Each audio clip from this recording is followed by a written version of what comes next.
Good evening, ladies and gentlemen. My name is Sibai. This is Sylvan Schmidt on my left.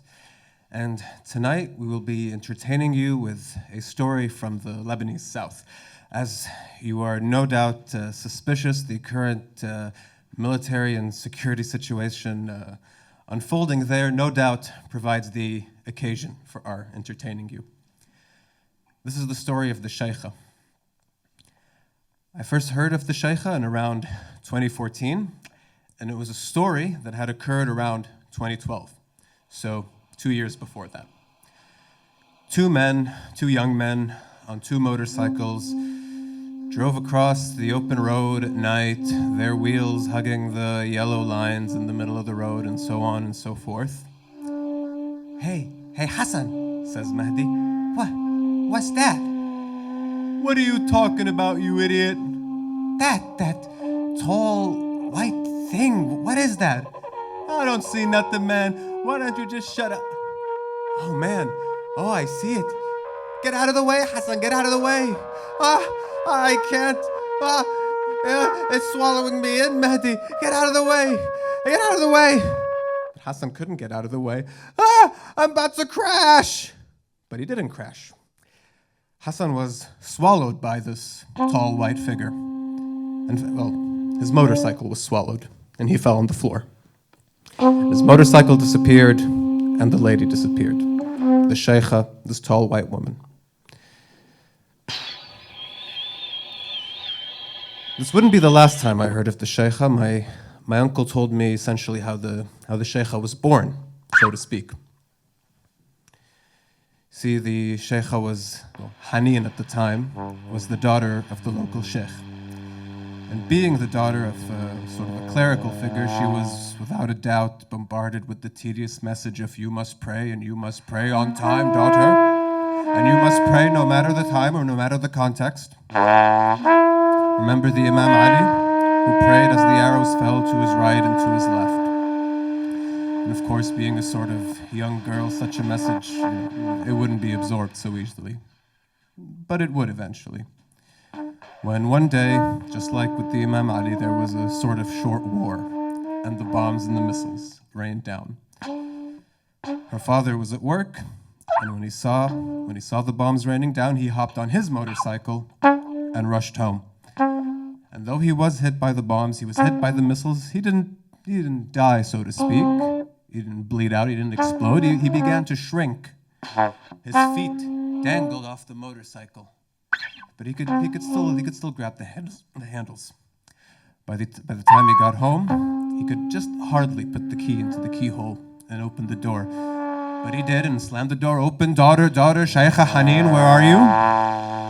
Slamming the kitchen cabinets open, going to the bathroom. Where are you, daughter, Sheikha Haneen?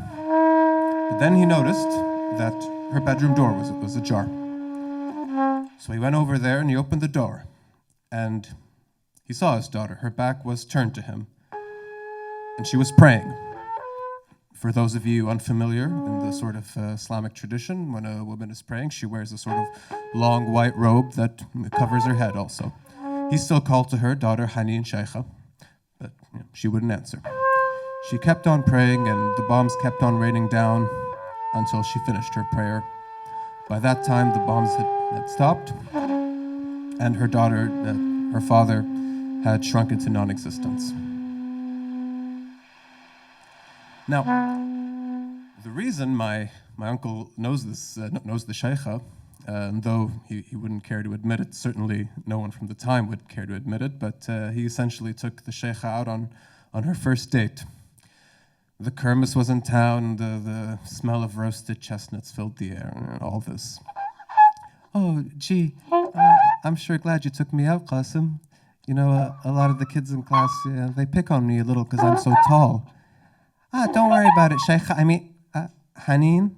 Oh, don't worry about it. I like it when people call me Sheikha. It reminds me of my dad. Sometimes I can still see him somewhat. And that's when she saw a man that was her father, or looked like her father, I suppose. We can't really know. Excuse me just a minute, Qasim. Haneen, wait up! Sheikha! And so Haneen plunged into the crowd, following this man who she thought was her father. And the deeper she plunged into the crowd, the thicker the crowd became, and the further this man became. But she persisted, she went on and on and on, and the crowd grew thicker and the smoke thicker, until, well, she was trampled to death, and, well, she died. This is how essentially the Sheikha became a sort of urban legend. People would see her in the mornings, in the cemeteries, being such a sort of ghostly figure. People were quite scared, of course. People started to see her also outside of mosques in the early morning, and this gave her, people started to associate her with sort of that which is good, a sort of peace, tranquility, what have you. They'd see her in the tobacco fields also in the early morning, a figure that mostly appeared in the early morning. For a while, any story about the Sheikha you'd hear lacked any thematic saliency, shall we say. Until the 1980s, till the height of the Lebanese Civil War, when two resistance fighters were sort of passing through a ravaged village. One of them fell to his knees. Oh my God, what happened here? Said Mahdi.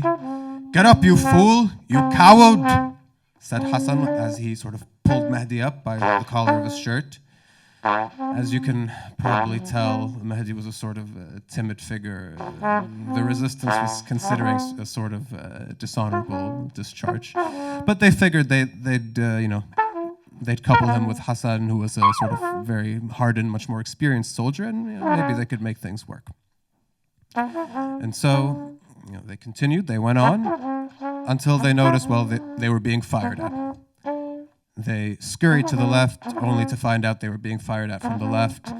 They then scurried to the right, only to find that they were being fired at from the right. So they hid behind a wall, and next to them, there was a sort of long, thin, empty road. But they couldn't run there. They'd be shot and killed, certainly. We're surrounded, said Hassan. What are we gonna do? Quiet. I think I'm gonna make a run for it, said Mahdi. Don't you dare, said Hassan. But he dared. Mahdi did dare. So Mahdi ran, headed towards this thin, empty road, but Hassan just in time grabbed him and pushed him out of the way, helping him to dodge a bullet. The bullet, however, hit Hassan in his ribs. Fell Hassan. And then Mahdi could just pull him back to safety next to the wall. Oh, geez, Hassan. Oh, my God. I told you we was going to be Maurus, said Hassan. No, said Mahdi. I'm going to get us out of here. I promise. Groaned on Hassan. But, Mahdi said this, but of course, he had no idea. He had no idea how to get them out of there. Until, in the middle of this empty road, appeared the Sheikha. And from her belly exited a motorcycle, driving itself towards Mahdi and Hassan. Of course, this was the motorcycle from earlier. And Mahdi saw this, and he knew this was his only chance. He dragged Hassan as quickly as he could, and once the motorcycle was sort of in parallel to them, he threw Hassan onto the motorcycle, jumped on himself, and they drove off. And though, the enemy continued to fire at them, they couldn't hit them.